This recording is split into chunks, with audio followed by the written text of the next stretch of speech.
ডাক্তারকে টাকা খাওয়াতে চাই না, বড় বড় কোম্পানিকে আমাদের টাকা খাওয়াতে চাই না। আমরা চাচ্ছি যে আমাদের টাকা শহর থেকে গ্রামে আসবে টাকা, কিন্তু বর্তমান প্রচলিত পদ্ধতিতে গ্রাম থেকে শহরে, শহর থেকে বিদেশে চলে যাচ্ছে। আমরা চাচ্ছি আর উল্টা হোক, বিদেশে আমরা টাকা দিব না। আমাদের এই পদ্ধতিতে একজন চাষির কোনো জিনিস বাইরে থেকে কিনতে হবে না, তার সব কিছুই বাড়িতে আছে।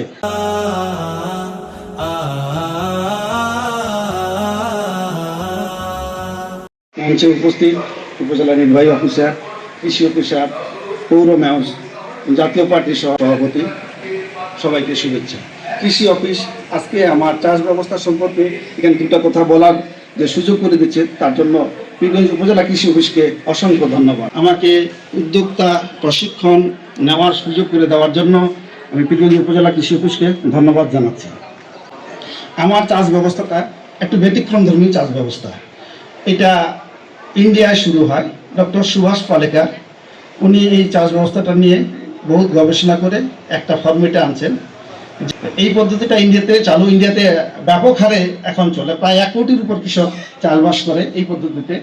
বাংলাদেশে এটা 17 সাল থেকে শুরু হয়েছে। কাশিমপুর বিএডিসিতে ডক্টর মাহবুব স্যার পরিচালক ছিলেন, উনার অধীনে এটা গবেষণা হচ্ছিল, ওখান থেকে এটা বিভিন্ন জায়গায় ছড়াইছে। আমি গত 2 বছর ধরে এই পদ্ধতিতে চাষ করতেছি, আলহামদুলিল্লাহ অনেক ভালো। আমার মালটার বাগান আছে, এখন বর্তমানে আমার প্রায় 35 বিঘা জমি এই পদ্ধতিতে চাষ হচ্ছে। এখানে কোনো প্রকার রাসায়নিকের ব্যবহার নাই, কোনো প্রকার কীটনাশকের ব্যবহার নাই। আমরা যেটা করি এই পদ্ধতিতে 100 কেজি দেশি গাভীর গোবর, সেটার সঙ্গে মিশাই 2 কেজি বেসন, 2 কেজি গুড় অথবা যে কোনো মিষ্টি জিনিস, সেটা কলা হতে পারে, পেঁপে হতে পারে, আমের রস হতে পারে, এবং 1 মুষ্টি নিরাপদ মাটি। নিরাপদ মাটি যেটা, যেখানে কখনোই রাসায়নিক সার ব্যবহার হয় নাই। সেই মাটিতে কিন্তু একটা মাটিতে, ভালো মাটিতে যত অণুজীব থাকার কথা, ওই মাটিতে তত অণুজীব আছে। এই অণুজীবটাকে আমরা একসাথে মিশ্রণ করে ফার্মেন্টিং করি। 48 ঘন্টা পরে এটা জমিতে ব্যবহার উপযোগী হয়। এটা হলো ঘনটা। আরেকটা হলো তরল আকারে করি। 1 গ্রাম অর্থাৎ 200 লিটার পানি নেই, সেখানে 2 কেজি বেসন নেই, 2 কেজি গুড় নেই, 1 মুষ্টি মাটি নেই। এটা 48 ঘন্টা ফার্মেন্টিং করার পরে এখানে আমার অসংখ্য অণুজীব হয়। এই অণুজীব আমরা জমিতে দিই, এটা আমার 1 একর জমির সার হয়ে গেল। তো এই পদ্ধতিতে যদি আমরা চাষ করি, ইনশাল্লাহ আমরা নিরাপদ ফসল পাবো। এখন পেস্টিসাইডের ব্যবহার এবং রাসায়নিকের ব্যবহারে যে পরিমাণ ক্ষতি হচ্ছে, বড় বড় রোগে আমরা আক্রান্ত হচ্ছি। সারা জীবনে যা ইনকাম করি, বাড়িঘর বিক্রি করে কিন্তু আমার চিকিৎসকের কাছে দিতে হচ্ছে। এটা বড় কারণ হলো আমাদের চাষ ব্যবস্থা।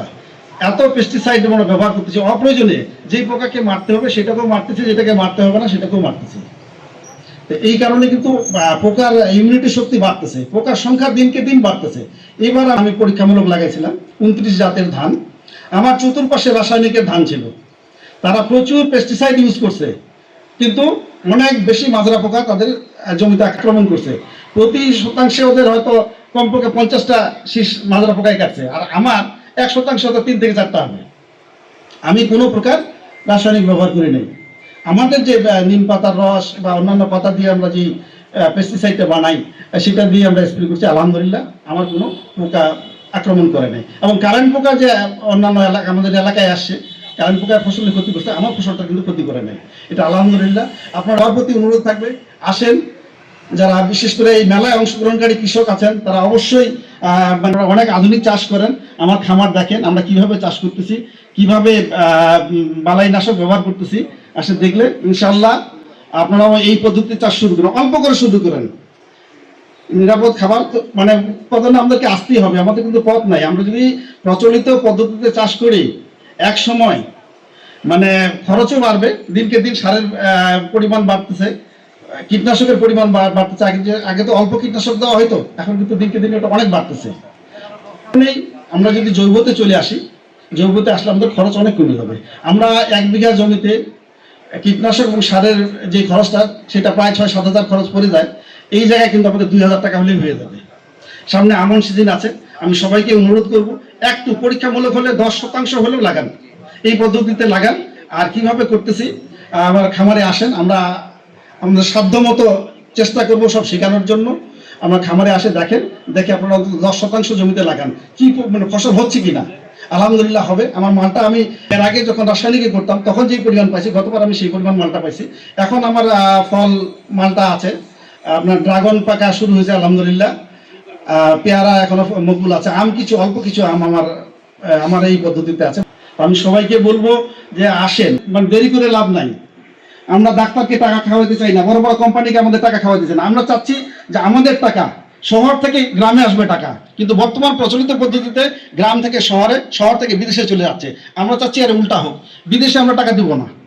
আমাদের এই পদ্ধতিতে একজন চাষির কোনো জিনিস বাইরে থেকে কিনতে হবে না, তার সব কিছুই বাড়িতে আছে।